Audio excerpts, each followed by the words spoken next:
जय हिंद दोस्तों।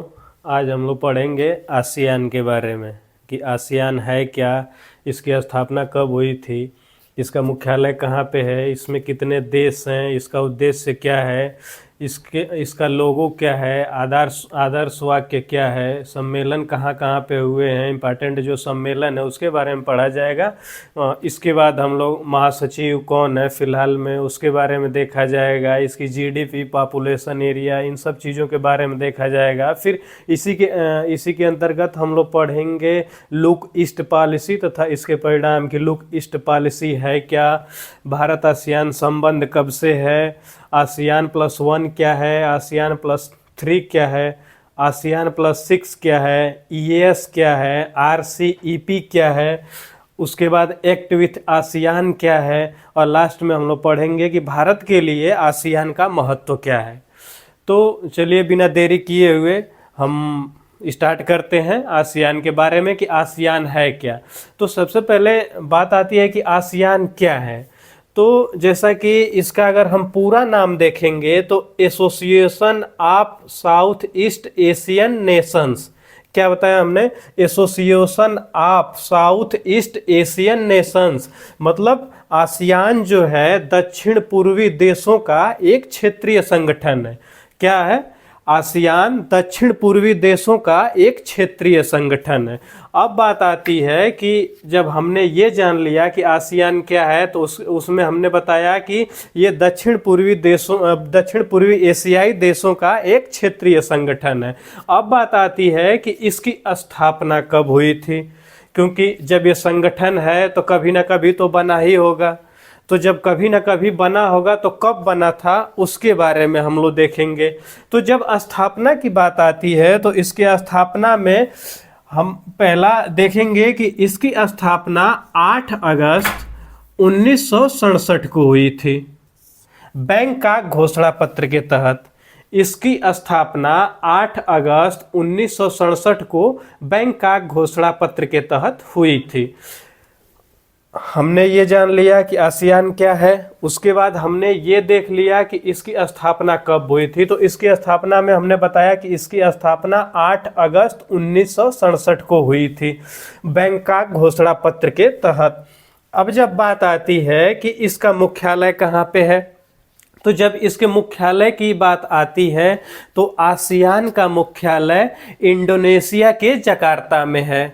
कहाँ पे है? आसियान का मुख्यालय इंडोनेशिया के जकार्ता में है। जकार्ता में है। अब जो जकार्ता है ये जावा द्वीप पे स्थित है। जकार्ता जावा द्वीप पे स्थित है। तो हमने ये जान लिया कि आसियान क्या है। उसके बाद हमने ये पढ़ लिया कि इसकी स्थापना कब हुई थी और किस घोषणा पत्र के तहत हुई थी। फिर हमने देख लिया कि इसका मुख्यालय कहाँ पे है। तो मुख्यालय इसका इंडोनेशिया के जकार्ता में है जो कि जावा द्वीप पर स्थित है। अब इसमें हम लोग चौथा पॉइंट पढ़ेंगे कि इसमें देश कितने हैं। ठीक है, देश पढ़ने से पहले हम लोग ये जान लेंगे कि जब आसियान की स्थापना हुई थी तो कितने देशों ने मिलकर आसियान की स्थापना की थी। तो जब आसियान की स्थापना हुई थी तो उस टाइम 5 देशों ने मिलकर आसियान की स्थापना की थी। अब बात आती है कि वे कौन कौन से 5 देश थे जो इसकी स्थापना में शामिल थे। तो पहला पे था मलेशिया, दूसरा पे था सिंगापुर, तीसरा पे था इंडोनेशिया, चौथा देश था फिलीपींस और 5वां देश थाईलैंड था। ये 5 देश मिलके और आसियान की स्थापना किए थे। हमने क्या बताया कि इसकी स्थापना जब हुई थी तो स्थापना 5 देशों ने मिलकर किया था। वो कौन कौन से देश? मलेशिया, सिंगापुर, इंडोनेशिया, फिलीपींस और थाईलैंड। इन 5 देशों ने मिलकर इसकी स्थापना 8 अगस्त 1967 को की थी। तो हमने इसके संस्थापक देश भी देख लिए कि इसके संस्थापक देश कितने हैं। अब बात आती है कि आसियान के सदस्य देश कितने हैं। जब बात आती है कि आसियान के सदस्य देश कितने हैं तो आसियान के सदस्य देशों की संख्या वर्तमान में 10 है। आसियान के सदस्य देशों की संख्या वर्तमान में कितनी है?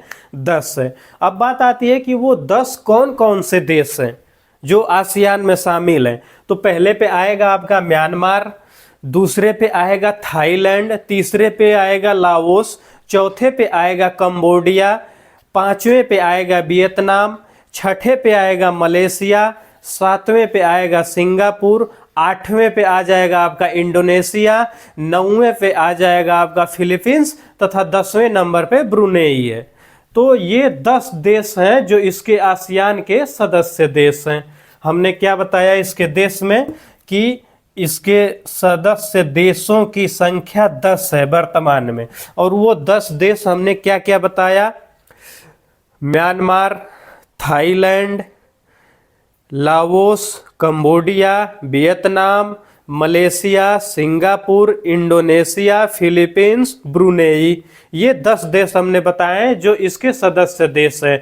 अब हाल ही में जो आसियान के सदस्य देश हैं, इन सारे देशों ने मिलकर पूर्वी तिमोर को, किसको? पूर्वी तिमोर को 11वें सदस्य देश के रूप में मान्यता दी है। आसियान के 10 जो सदस्य देश हैं, ये 10 सदस्य देशों ने पूर्वी तिमोर, जो कि दक्षिण पूर्व एशिया का ही देश है, इसको इन 10 देशों ने मिलकर 11वें सदस्य देश के आसियान के लिए मान्यता प्रदान की है। तो आने वाले समय में हम देखेंगे कि ये 11वां मेंबर बन जाएगा कुछ दिनों में। तो हमने आसियान क्या है ये पढ़ लिया, उसके बाद स्थापना कब हुई थी ये पढ़ लिया, इसका मुख्यालय कहाँ पे है ये पढ़ लिया, उसके बाद इसमें कितने देश हैं हमने ये पढ़ लिया। अब देश में हमने बताया कि इसके संस्थापक देश कौन कौन से थे और इसके सदस्य देश कौन कौन से थे। अब बात आती है कि किस लिए इसकी स्थापना की गई थी, क्योंकि अब हम पढ़ेंगे उद्देश्य के बारे में। तो हम ये जानेंगे कि इसकी स्थापना किस लिए की गई थी। तो जैसा कि ये जो आसियान है, आसियान एक प्रकार का आर्थिक और राजनीतिक संगठन है। आसियान जो है एक प्रकार का आर्थिक और राजनीतिक संगठन है। तो इसकी स्थापना के पीछे का उद्देश्य सिर्फ और सिर्फ यही है कि जो भी आसियान में सदस्य देश हैं वे आपस में मिलकर किस प्रकार अपना आर्थिक विकास कर सके, सामाजिक विकास कर सके और सांस्कृतिक विकास कर सके। और चूंकि ये एक क्षेत्रीय संगठन है तो ये सदस्य देश आपस में मिलकर किस प्रकार से क्षेत्रीय स्थिरता को और क्षेत्रीय शांति को बनाए रख सकते हैं, इन्हीं सब चीज़ों को ध्यान में रखते हुए इसका मतलब इसकी स्थापना की गई थी। तो इसका उद्देश्य मुख्य रूप से यही है कि चूंकि यह एक क्षेत्रीय संगठन है, तो क्षेत्रीय संगठन है तो इसका मुख्य उद्देश्य स्थापित करने का यही था कि इसके अंतर्गत हम लोग क्षेत्र की शांति और स्थिरता को बनाए रखेंगे तथा इसमें जो भी देश आते हैं वो आपस में किस प्रकार अपना आर्थिक विकास और सांस्कृतिक तथा सामाजिक विकास कर पाएंगे, इन सारी चीज़ों को ध्यान में रखते हुए हमने इसकी स्थापना इन संस्थापक देशों ने की थी। तो हम ये 5वां टॉपिक भी पढ़ लिया आसियान में कि इसका उद्देश्य क्या था। अब हम लोग पढ़ेंगे कि इसका लोगो क्या है। यहां तक क्लियर है? कोई दिक्कत? अगर कोई भी दिक्कत हो तो आप लोग कमेंट में बताएंगे कि हाँ ये चीज़ क्लियर नहीं हुई, तो उसको हम फिर से अलग वीडियो बना के उसको हम बता देंगे आप लोगों को। तो क्या आसियान क्या है, स्थापना कब हुई, मुख्यालय मतलब कहाँ पे है, देश कौन कौन से हैं, इसमें संस्थापक देश कौन से हैं, सदस्य देश कितने हैं, उसके बाद हमने उद्देश्य पढ़ा। अब पढ़ेंगे कि इसका लोगो क्या है। तो इसका लोगो, जब इसके लोगो की बात आएगी तो एक सर्किल में धान की 10 बालियों को पीले कलर से दिखाया गया है। इसके लोगो में लोगो चिन्ह क्या है, इसका एक सर्किल है, उसके अंदर धान की 10 बालियों को दर्शाया गया है।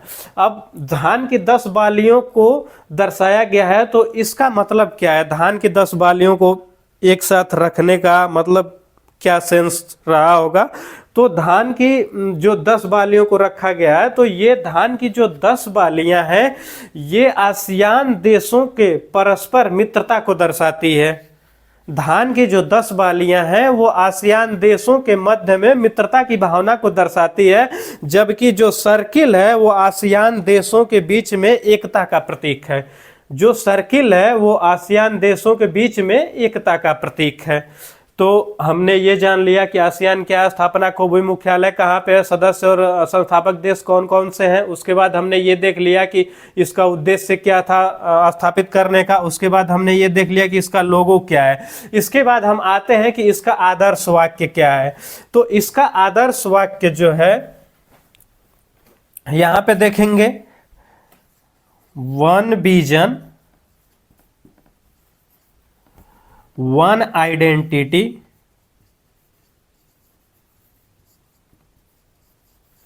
One community.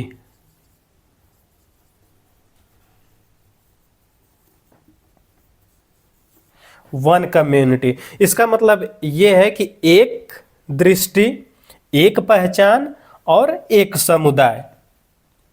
One vision, one identity, one community, मतलब एक दृष्टि, एक पहचान, एक समुदाय। तो इसका आदर्श वाक्य भी हमने देख लिया। तो ये 7 चीजों को हमने देख लिया। अब हम लोग सम्मेलन के बारे में पढ़ेंगे। हमने स्थापना, सदस्य देश, लोगो, आदर्श वाक्य, बहुत सारी चीज़ें हमने यहाँ तक पढ़ ली हैं। अब हम सम्मेलन के बारे में पढ़ेंगे। तो जब बात आती है आसियान देशों के सम्मेलन की, तो आसियान का प्रथम सम्मेलन 1976 में बाली में हुआ था। कहाँ पे हुआ था? बाली, जो कि इंडोनेशिया में है। 1976 में बाली इंडोनेशिया में हुआ था। तो इसका प्रथम जो सम्मेलन 1976 में बाली में इंडोनेशिया में हुआ था। अब बात आती है कि इसका वर्तमान में जो सम्मेलन हुआ है तो वो कब हुआ है और कहाँ पे हुआ है। तो जो वर्तमान में सम्मेलन हुआ है वो 2023 में 5 से 7 सितंबर के बीच, ये भी इंडोनेशिया में ही हुआ है। ये भी इंडोनेशिया में ही हुआ है। पहला वाला 1976 में बाली में, जो कि इंडोनेशिया में स्थित है, हुआ था। वर्तमान में जो हुआ है 5 से 7 सितंबर के बीच में हुआ है, 2023 में ही हुआ है, ये भी इंडोनेशिया में ही हुआ है। अब बात आती है ये किस क्रम का था। तो ये 43rd क्रम का था, यानी 43वां सम्मेलन था ये आसियान का, जो कि इंडोनेशिया में हुआ है। अब बात आती है यहाँ पे करंट के पर्पज से अगर हम लोग देखें कि 44वां सम्मेलन इसका कहाँ पे होगा, तो जो इसका 44वां सम्मेलन होगा वो लाओस में होगा 2024 में।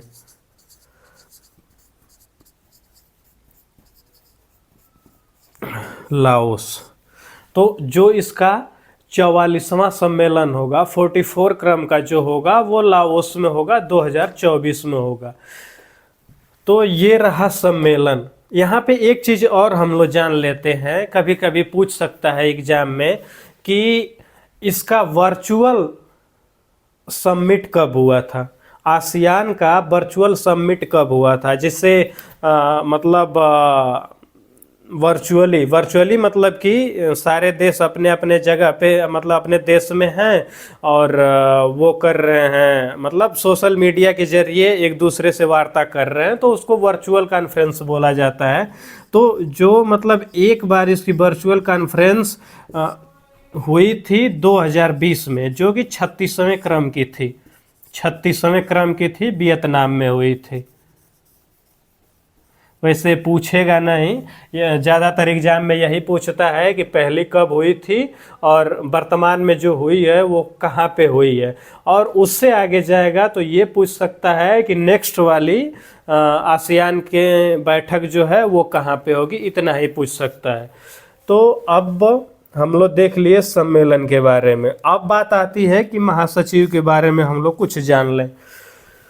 तो जब महासचिव की बात आती है तो इसके प्रथम महासचिव आसियान के हार्टोनो धारसोनो थे, जो कि इंडोनेशिया के ही थे। हमने क्या बताया कि जो आसियान के प्रथम महासचिव थे वे हार्टोनो धारसोनो थे, जो इंडोनेशिया के ही थे।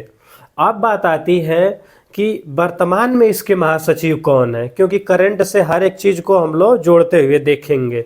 तो जब वर्तमान में महासचिव की बात आती है तो वर्तमान में जो आसियान के महासचिव हैं वो किम कोर्न हैं, जो कि कंबोडिया के हैं। वर्तमान में कौन है? तो किम कोर्न है, जो कि कंबोडिया के हैं। तो हमने सम्मेलन में देख लिया कि पहली वाली 1976 बाली में हुई थी, वर्तमान में जो हुई है 5 से 7 सितंबर के बीच में 2023, ये भी इंडोनेशिया में हुई है। 2024 वाली लाओस में होगी। और पहली वर्चुअल कॉन्फ्रेंस कब हुई थी? तो 36वें क्रम की थी 2020 में, जो वियतनाम में हुई थी। हमने महासचिव देख लिया कि इसके प्रथम महासचिव हार्टोनो धारसोनो थे, जो कि इंडोनेशिया के थे। और वर्तमान में इसके जो महासचिव हैं वो किम कोर्न हैं, जो कि कंबोडिया के हैं। अब हम लोग देखेंगे कि जो आसियान में देश है, यानी आसियान जो ऑर्गेनाइजेशन है, एसोसिएशन है, उसकी जीडीपी कितनी है, उसकी पॉपुलेशन कितनी है, और आसियान कितना एरिया कवर किया हुआ है। तो जब इसके जीडीपी की बात आती है तो 3.63 ट्रिलियन अमेरिकी डॉलर इसकी जीडीपी है वर्तमान में। हमने क्या बताया कि इसकी जीडीपी कितनी है? तो 3.63 यानी 3.63 ट्रिलियन अमेरिकी डॉलर इसकी जीडीपी है, जो पूरे विश्व की जीडीपी का लगभग में 3.5% अर्थात 3.5% के आसपास है। तो हमने यहाँ पे इस आसियान की जीडीपी भी देख ली कि 3.63 ट्रिलियन अमेरिकी डॉलर, जो कि पूरे वर्ल्ड की जीडीपी का 3.5% है लगभग में। अब बात आती है कि आसियान के अंतर्गत कितनी पॉपुलेशन है, मतलब टोटल आसियान देशों की जनसंख्या कितनी है, एक तरह से ये कह सकते हैं हम। तो आसियान के जो पॉपुलेशन है, आसियान संगठन का जो पॉपुलेशन है वो लगभग में 664 मिलियन के आसपास है, 664 मिलियन के आसपास है, जो कि पूरे वर्ल्ड के पॉपुलेशन का लगभग में 8.5% यानी 8.5% है। हमने यहाँ पे जीडीपी भी जान लिया, हमने यहाँ पे पॉपुलेशन भी देख लिया कि आसियान की पॉपुलेशन लगभग में 664 मिलियन के आसपास है, जो कि पूरे वर्ल्ड के पॉपुलेशन यानी जनसंख्या का 8.5% है। अब बात आती है कि आसियान देशों की कुल एरिया कितनी है। तो जब इसके एरिया की बात हम करते हैं तो इसकी एरिया 4.5 मिलियन वर्ग किलोमीटर, यानी आसियान की जो एरिया है वो 4.5 मिलियन वर्ग किलोमीटर है, जो कि पूरे वर्ल्ड की एरिया का लगभग में 3% है। ठीक है, तो हमने जीडीपी देख लिया, पॉपुलेशन देख लिया, हमने एरिया भी देख लिया कि एरिया लगभग में 4.5 मिलियन वर्ग किलोमीटर है, जो कि पूरे विश्व की एरिया का लगभग में 3% के आसपास है। अब हम लोग इसके आगे देखेंगे लुक ईस्ट पॉलिसी। चलिए तो शुरू करते हैं अब लुक ईस्ट पॉलिसी।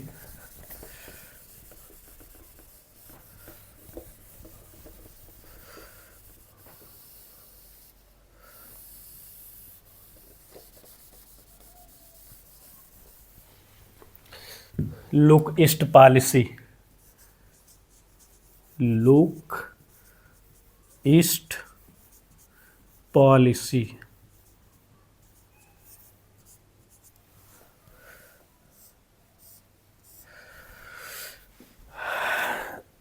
देखिए, अब हम लोग जानेंगे कि लुक ईस्ट पॉलिसी है क्या। तो लुक मतलब देखना, ईस्ट मतलब पूर्व, पॉलिसी मतलब की नीति, अर्थात पूर्व की ओर देखो नीति। इसको हम ये बोल सकते हैं कि पूर्व की ओर देखो नीति। तो ये एक प्रकार से भारतीय विदेश नीति का हिस्सा है। जो लुक ईस्ट पॉलिसी है यह एक प्रकार से भारतीय विदेश नीति का हिस्सा है, भारतीय विदेश नीति का ही एक हिस्सा है। अब बात आती है कि इसके बारे में हम लोग पूरा डिटेल में जाने कि ये है क्या, क्योंकि मतलब कभी कभी यहाँ पे कंसेप्चुअल क्वेश्चन यूपीएससी या चाहे यूपीपीएससी में पूछ देता है इसके यहाँ से। तो अब देखते हैं लुक ईस्ट पॉलिसी। तो होता क्या है कि हम तो जानते हैं, हम आगे पढ़ चुके हैं कि जो आसियान है इसकी स्थापना 1967 में हुई थी, 1967 में हुई थी। तो 1967 से लेकर 1990 तक भारत और आसियान के संबंध कुछ खास नहीं रहे थे। 1900 मतलब जब आसियान की स्थापना हुई 1967 में, उसके बाद से लेके 1990 तक भारत और आसियान के बीच में जो संबंध थे बहुत कुछ खास नहीं थे, अर्थात हम कह सकते हैं कि बहुत अच्छे संबंध नहीं थे। उसका रीज़न ये था कि जब द्वितीय विश्व युद्ध हुआ था उसके बाद से ही पूरे जो विश्व के देश हैं वो दो पार्ट में डिवाइड हो गए थे। कुछ देश अमेरिका के साथ चले गए थे, कुछ देश सोवियत संघ रूस के पास चले गए थे। मतलब कुछ देश इसके फेवर में थे और कुछ देश सोवियत संघ रूस यानी इसके फेवर में थे। तो जो अमेरिका के साथ गया था उसको पहली दुनिया का देश बोला गया, और जो सोवियत संघ रूस के साथ जो देश गए थे उनको दूसरी दुनिया का देश बोला गया।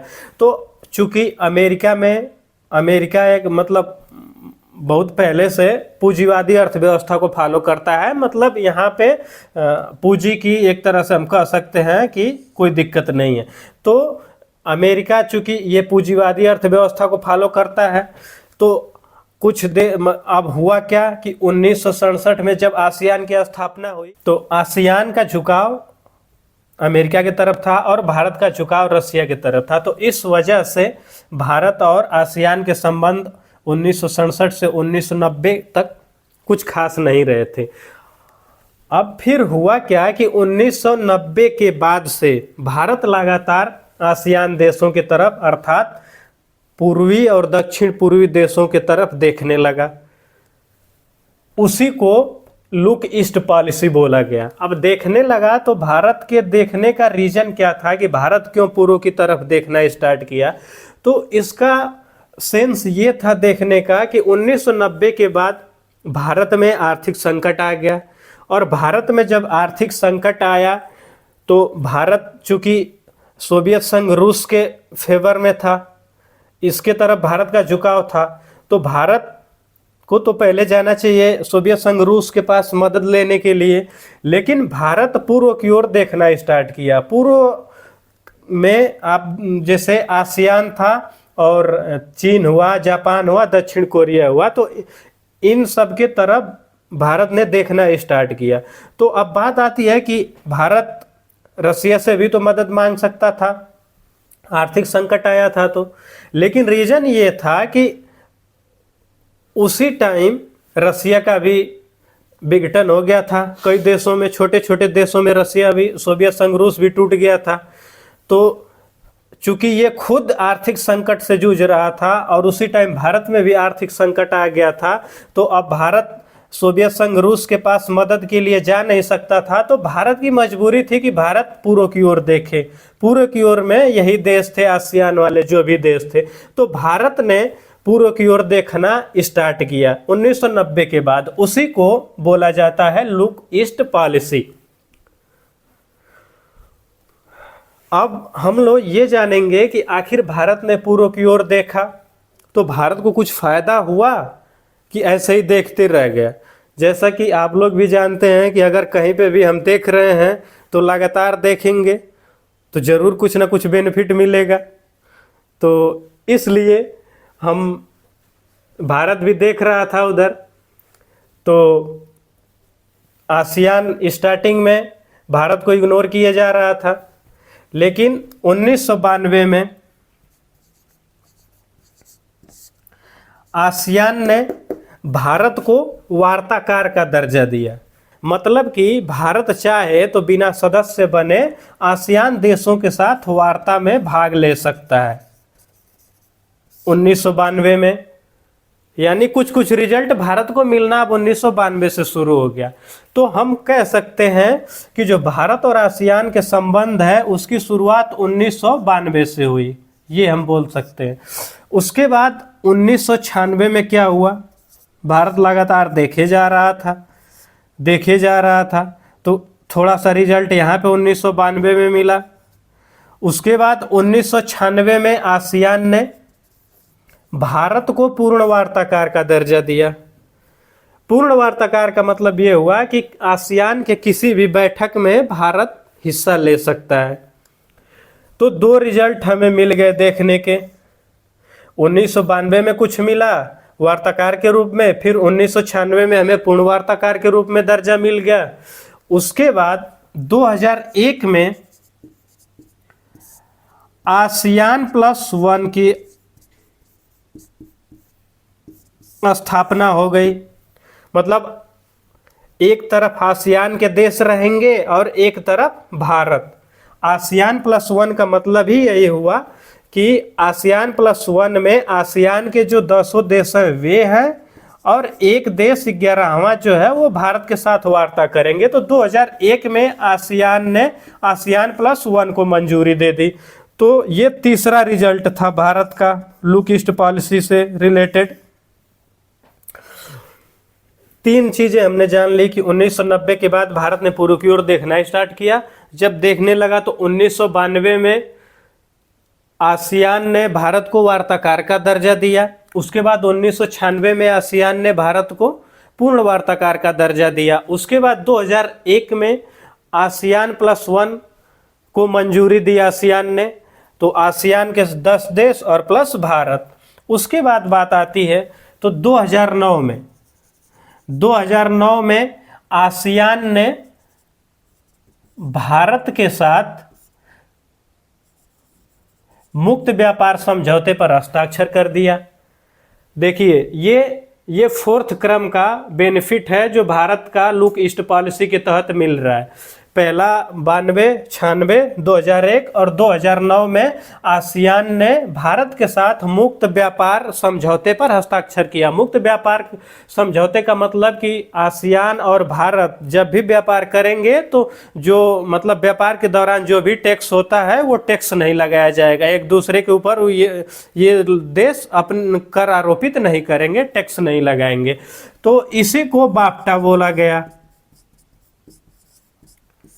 इसी को बाफ्टा बोला गया। Bharat ASEAN free trade agreement, BAFTA. Bharat ASEAN free trade agreement, BAFTA. अर्थात बाफ्टा की स्थापना कब हो गई? 2009 में। तो ये 4 फायदे भारत को मिल गए। अब हम लोग भारत और आसियान के संबंधों के बारे में देखेंगे कि भारत और आसियान के संबंध कैसे हैं। तो हमने बता ही दिया कि 1992 में, 1996 में, 2001 में, 2009 में ये चारों चीज़ों को हमने डिस्कस किया। अब हम लोग देखते हैं कि भारत आसियान संबंध, भारत आसियान संबंध। तो जैसा कि हमने इससे पहले बताया है कि 1992 में आसियान ने भारत को वार्ताकार का दर्जा दिया था। अर्थात जो भारत और आसियान संबंध है वो 1992 से स्टार्ट है। तो जब भी आसियान की बैठक होती है तो उसी के साथ भारत और आसियान की भी बैठक होती है। मतलब जहाँ पे भी आसियान की बैठक होती है, आसियान के 10 देशों की, तो साइड में भारत और आसियान की भी बैठक होती है। तो 1992 से भारत और आसियान संबंधों की शुरुआत हुई थी और 2022 में इसकी 30वीं वर्षगांठ मनाई गई है। 30वीं वर्षगांठ। अर्थात भारत और आसियान संबंध की शुरुआत जब भारत को वार्ताकार का दर्जा आसियान ने दिया तभी से, यानी 1992 से हुई और 2022 में इसकी 30वीं वर्षगांठ मनाई गई है। और जब इंडोनेशिया में 43वीं बैठक हुई थी सितंबर 2023 में, 5 से 7 सितंबर 2023 के बीच में जो बैठक हुई थी आसियान की, उसी के साइड में भारत और आसियान की 20वीं बैठक भी संपन्न हुई थी। भारत आसियान की 20वीं बैठक भी संपन्न हुई थी।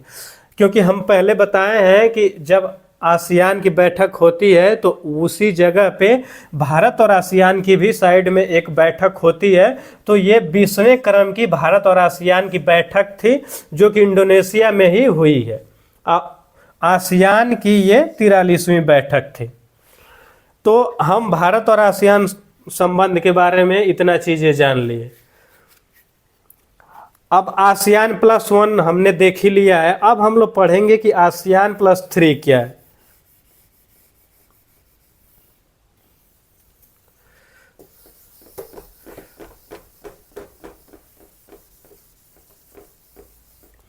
आसियान +3,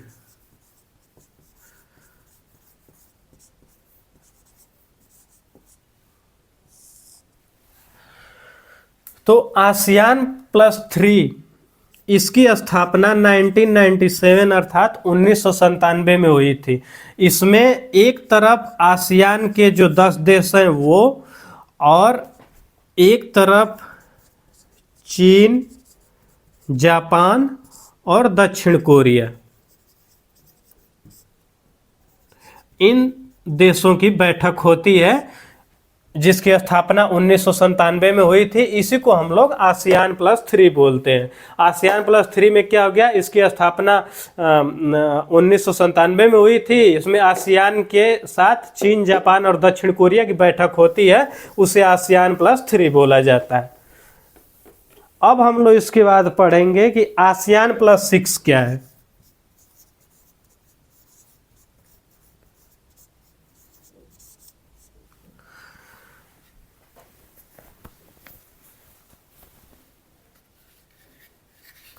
देखिए आसियान +6, तो इसमें आसियान के 10 देश रहेंगे। उसके बाद चीन, जापान, दक्षिण कोरिया, उसके बाद ऑस्ट्रेलिया, उसके बाद न्यूजीलैंड, उसके बाद भारत। कितने देश हुए, 1 2 3 4 5 6। ये इन देशों की जब बैठक होती है तो उसे आसियान +6 बोला जाता है। अब हम लोग EAS क्या है इसके बारे में जानेंगे। तो पहले इसका पूरा नाम जान लेते हैं। तो इसका पूरा नाम है ईस्ट एशिया समिट। इसी को शार्ट में EAS बोला जाता है। इसकी स्थापना 2005 में की गई थी। अब हमने ये जान लिया कि EAS क्या है, तो ईस्ट एशिया समिट। उसके बाद हमने ये भी जान लिया कि इसकी स्थापना कब हुई थी, तो 2005 में हुई थी। अब बात आती है कि इसमें देश कितने हैं। तो इसमें 18 देश आते हैं। ठीक है, तो 18 देश में कौन कौन से हैं, तो 10 देश आसियान के आ जाएंगे। आसियान के 10 देश आ जाएंगे। उसके बाद चीन, जापान, दक्षिण कोरिया, ऑस्ट्रेलिया, न्यूजीलैंड, भारत, उसके बाद USA और रसिया। ये 8 देश ये हो गए। तो इसमें टोटल 18 देश आते हैं। ईस्ट एशिया समिट इसको बोला जाता है। पूरा नाम इसका है, 2005 में इसकी स्थापना हुई थी। इसमें 18 देश आते हैं। आसियान के 10 देश प्लस 8 ये देश हैं, चीन, जापान, दक्षिण Korea, Australia, New Zealand, Bharat, USA और रसिया, ये देश हो गए। इसके बाद जो हम लोगों का नालंदा विश्वविद्यालय जो वर्तमान में बनाया गया है, हाल ही में बन के तैयार हुआ है, तो ये जो नालंदा विश्वविद्यालय है ये ईस्ट एशिया समिट के तहत ही भारतीय विदेश मंत्रालय के अधीन बनाया गया है। जो नालंदा विश्वविद्यालय बनाया गया है, वर्तमान स्वरूप जो है नालंदा विश्वविद्यालय का, वो ईस्ट एशिया समिट के तहत ही भारतीय विदेश मंत्रालय के अधीन में बनाया गया है। तो हमने ये जान लिया कि ईस्ट एशिया समिट क्या है, कब इसकी स्थापना हुई, इसमें देश कितने हैं, ये सारी चीज़ों को हमने देख लिया। अब हम लोग पढ़ेंगे RCEP क्या है।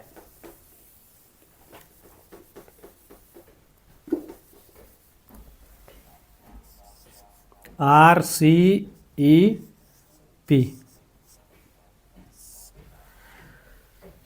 तो यह एक प्रकार का ट्रेड एग्रीमेंट है, मतलब व्यापारिक समझौता है यह।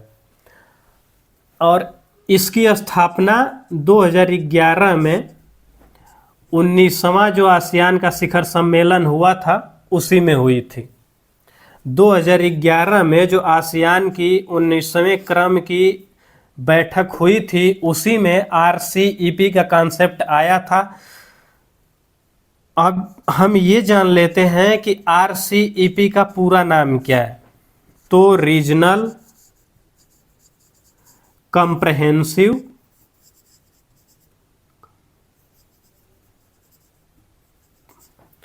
इकोनॉमिक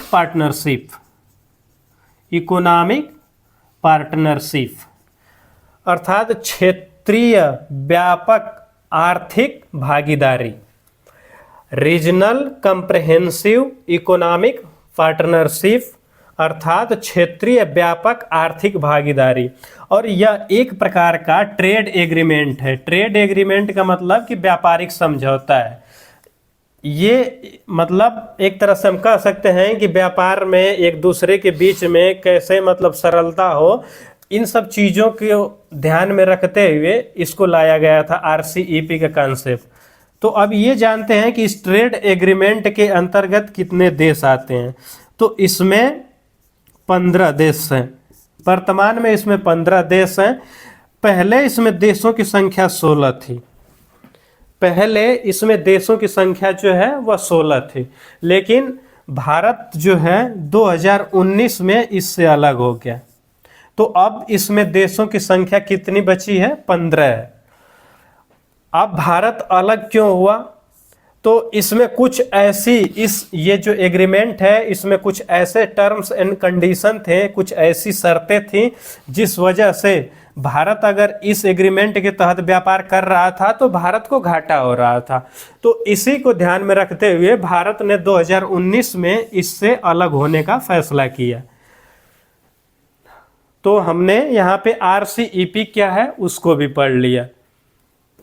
अब हम लोग पढ़ेंगे एक्ट विथ आसियान क्या है।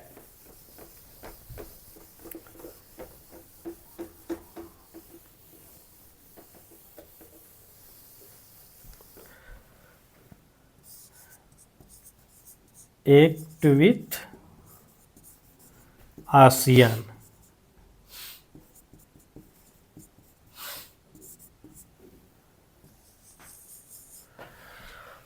तो जैसा कि इसके नाम से दिख रहा है, एक्ट विथ आसियान मतलब आसियान के साथ कार्य करना।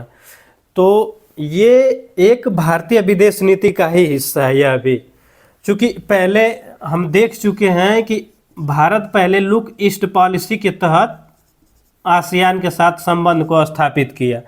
तो एक तरह से हम कह सकते हैं कि ये भी हमारी विदेश नीति का ही हिस्सा है और ये लुक ईस्ट पॉलिसी का ही एक प्रमोटेड वर्जन है या संशोधित रूप है, जो कि मतलब मोदी गवर्नमेंट में आया है, मोदी सरकार में।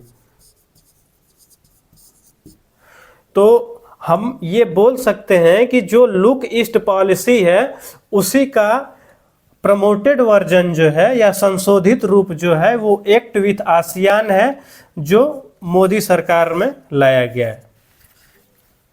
तो ये भी हमने देख लिया कि एक्ट विथ आसियान क्या है। अब हम लोग देखेंगे कि भारत के लिए आसियान का महत्व क्या है।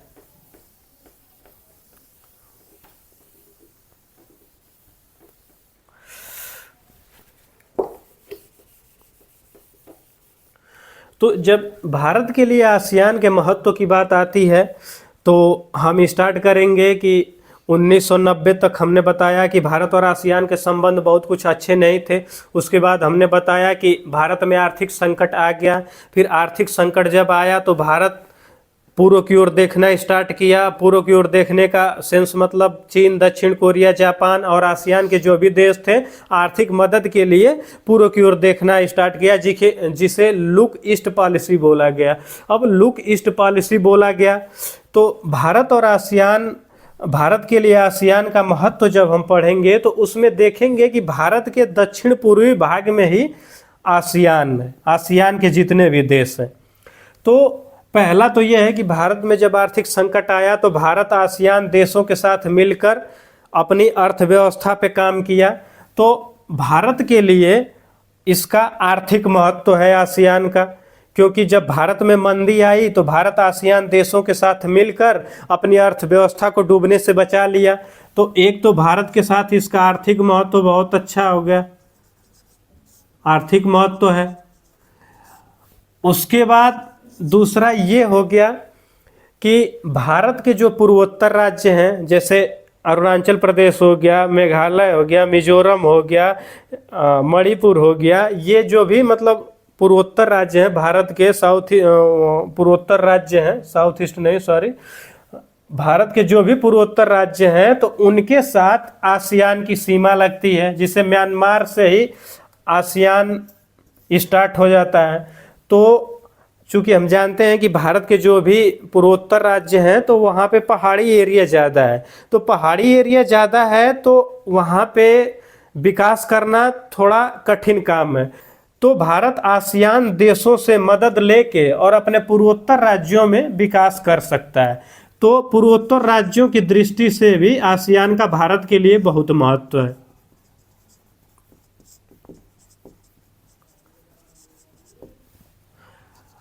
उसके बाद भारत और आसियान में जब देखेंगे हम तो हिंद महासागर की सुरक्षा के लिए,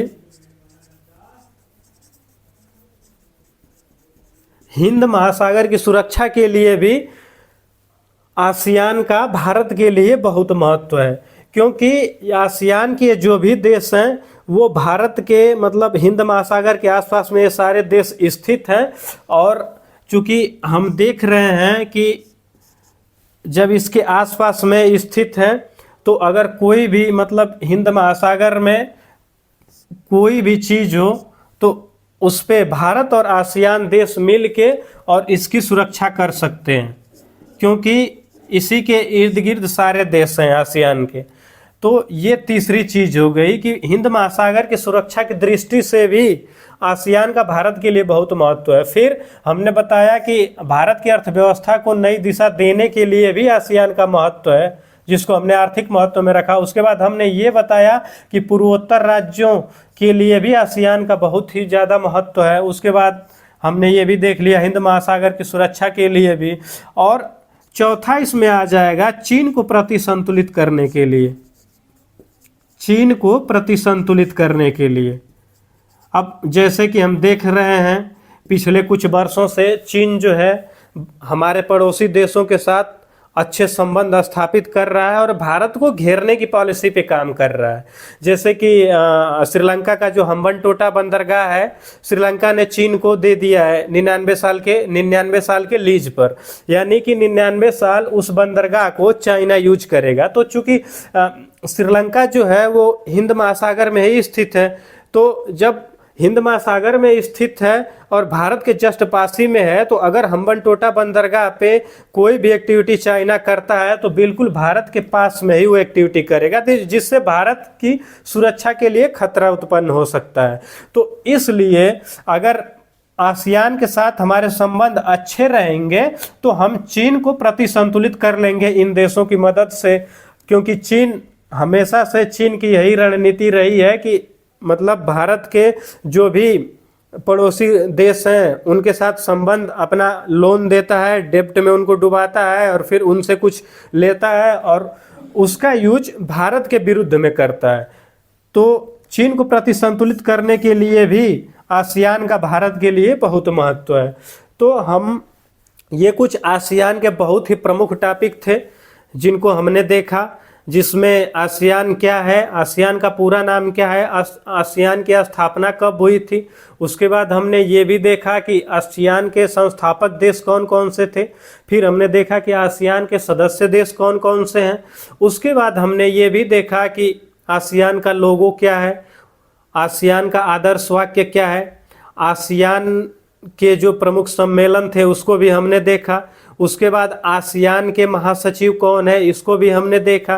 फिर आसियान की जीडीपी, पॉपुलेशन, एरिया, इसको भी हमने देखा। उसके बाद हमने आसियान +1 क्या है, आसियान +3 क्या है, आसियान +6 क्या है, लुक ईस्ट पॉलिसी क्या है, इसके परिणाम क्या हुए भारत के लिए। उसके बाद EAS क्या है, ईस्ट एशिया समिट, उसके बाद RCEP क्या है, फिर भारत का आसियान के लिए महत्व क्या है, फिर हमने ये भी देखा कि भारत और आसियान के संबंधों की शुरुआत कब से हुई। इन सारी चीज़ों पे हमने डिटेल में एकदम पढ़ा और हमें नहीं लगता है कि इसमें अब कुछ ऐसी चीज़ें हमने छोड़ा है जो एग्ज़ाम की दृष्टि से महत्वपूर्ण हो। तो यहाँ पे हमने पूरा डिटेल में आसियान के बारे में पढ़ लिया और उम्मीद करता हूँ कि एक भी क्वेश्चन इससे बाहर आप लोगों का नहीं जाएगा।